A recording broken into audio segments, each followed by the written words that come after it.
It's a beautiful day in this neighborhood, a beautiful day for a neighbor. Would you be mine? Could you be mine?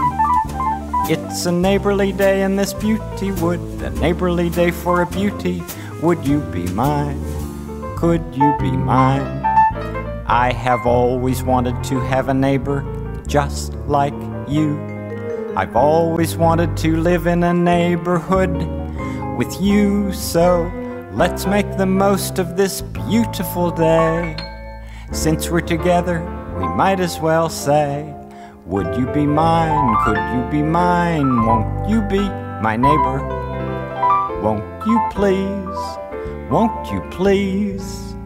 Please won't you be my neighbor? Are you a boy or a girl? I used to think you got born and then turned into a boy or a girl. But now I know that if you're a boy, you were born a boy. And if you're a girl, you were born a girl. You're just the way you're supposed to be. You're growing just right. My birth name was Michelle Christina Mays, and I chose the name Cory because it was just something that always appealed to me, the name itself. Michael is my middle name, and that's a derivative of Michelle. And Frederick, which is my last name, I took that from my grandfather's middle name. When I was probably 4 or 5, I had this dream, and in the dream, I was a boy. And I woke up, I was really excited. It's kind of one of those dreams where you've won the lottery or something like that, and you're ready to go and buy everything.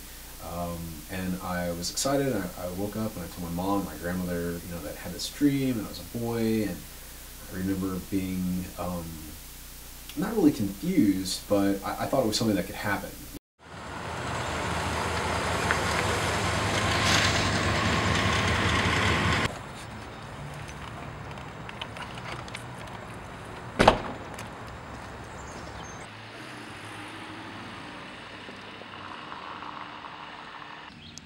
So probably 3. Michelle was standing in there, turned facing the toilet, standing up, trying to urinate. I said, "Baby, why were you doing that?" She said, "I don't know, I feel like a boy." I'd like the fruit smoothie with the bubbles in it. Sure. It's probably one of my earliest memories. I don't know, maybe 4, 5 years old, when you start to really see yourself as a person. You're starting to identify who you are. You are seeing yourself sort of reflected in other people. So I don't ever remember really feeling like I was a girl. I was always geared toward being a male. I was very masculine as a child. So yeah, I guess however old you are when you start identifying, who you are, that's when I felt that I was male.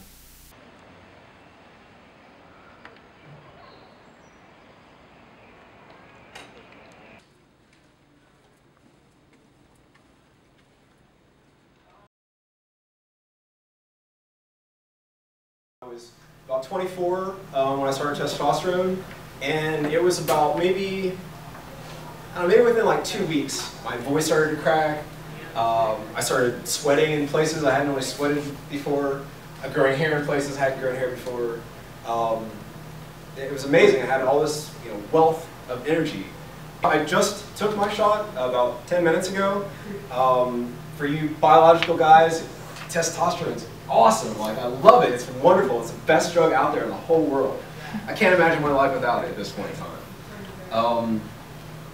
I wish that everyone, regardless of your gender, I wish that everyone could at one point in time experience the life of another gendered person. I would even extend that to another race. another ethnic background. I think it helps us out if we're able to understand people that are different from ourselves. My name's Mickey Hart, and I serve as the director of the Lesbian, Gay, Bisexual, Transgender Center at Ohio University, and I've been overseeing the center since 2001.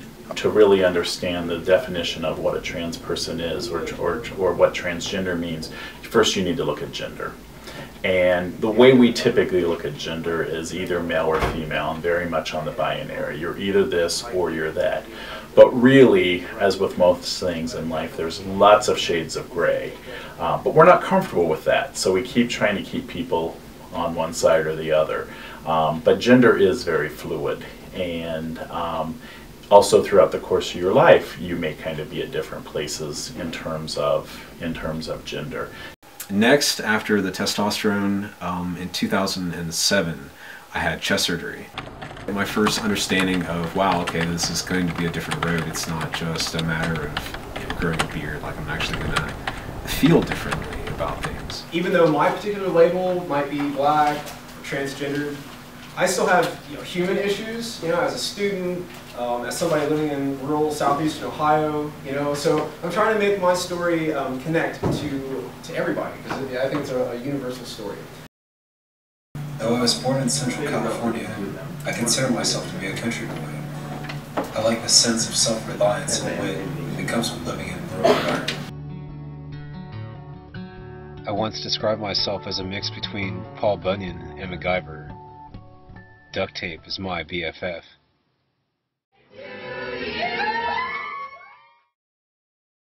I used to be Michelle Christina Mays. I had long hair, I sometimes wore dresses, society viewed me a particular way. So transitioning meant that now I'm a new person, and now people treat me like they would treat a man. You also have society, what Walmart says that you should buy for your kids. You've got the pink aisle for the girls and the blue aisle for the boys. Now, I started off here at OU, in '98. Okay, that was quite a while ago. At that time, I was involved with a group called SOD. It was Swarm of Dykes. It's a very leftist, very radical, very in-your-face student organization. And I considered myself to be a diehard feminist, And the only difference between men and women is what society tells them their roles are.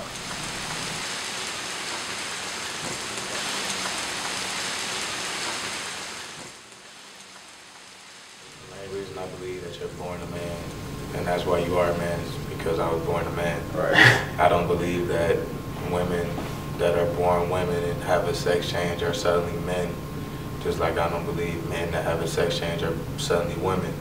I believe that the genetics are there, but that is only a role, but it's a key role in determining your sexuality. Now I know that some people may say that, oh, well, I was born a woman, but I believe I'm a man.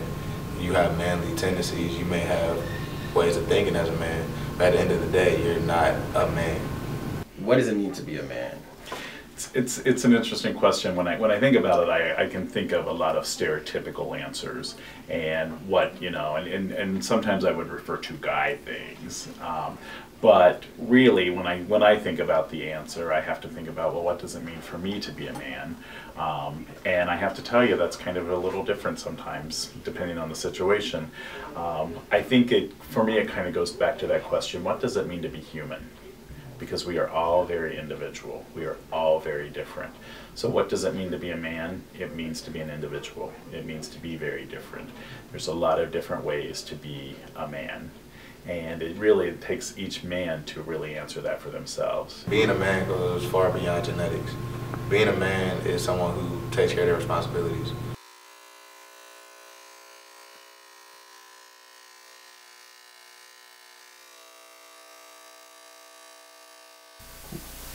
What does it mean to be a man to you?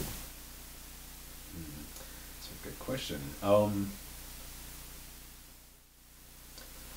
don't know, I guess to me that means being a responsible adult, a responsible person, someone who looks after their family. That's very important to me. Putting myself, trying to every day kind of put myself in the best possible position so that I can be there to be supportive, physically, financially, for my family, emotionally. So I think those are very important characteristics of being a man. You know, where you have to say, I'm not happy living my life this way. I know that there's something I can do about it, and I've got to do that, regardless of, you know, if I'm disowned by my parents, if I'm disowned by my friends, if I'm fired. It doesn't matter. Like, I've got to do this for myself. Once you accept yourself, I think you can do anything. And what other people have to say, it's like, it doesn't matter as much. So when you're struggling and you don't know what you want and you're trying to live for other people, that's the hardest part about it, about this whole process. But when I chose to accept myself and the things that I knew to be true about myself, it didn't matter anybody else's sexual orientation didn't matter. I accepted mine, and I was able to accept everybody else's. And as you said, once I finally accepted myself, like, the greatness in my life fell into place. Do you ever have the Jones soda? Yes, those are so good. Yeah. It says, you and your loved ones will be happy in your life together. It's so sweet.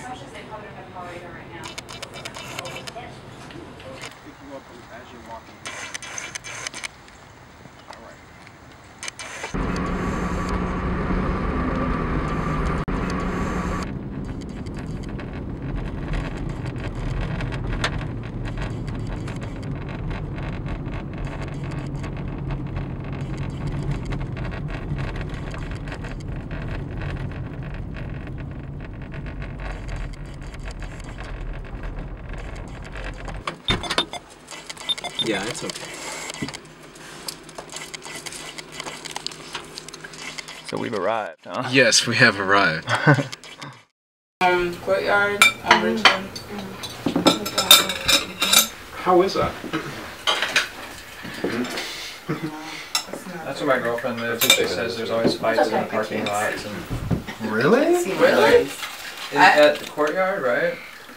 Well, Wait, I haven't heard too many fights. It's just like, we have trouble with maintenance. Like, they're supposed to clean your apartment before you move in.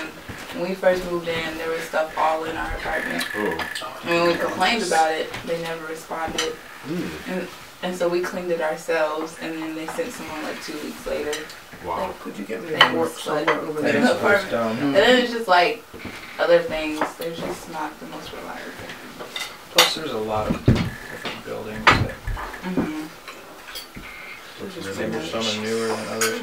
I think the most important thing to know is you need to take the time to stop making assumptions about someone's gender and take the time to get to know the individuals. Yeah.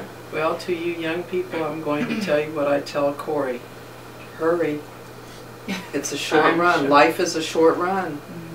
You got to get the gusto, do the things you want to do, because the next thing you know, you're 60. My name is Cory Frederick, and I am a man.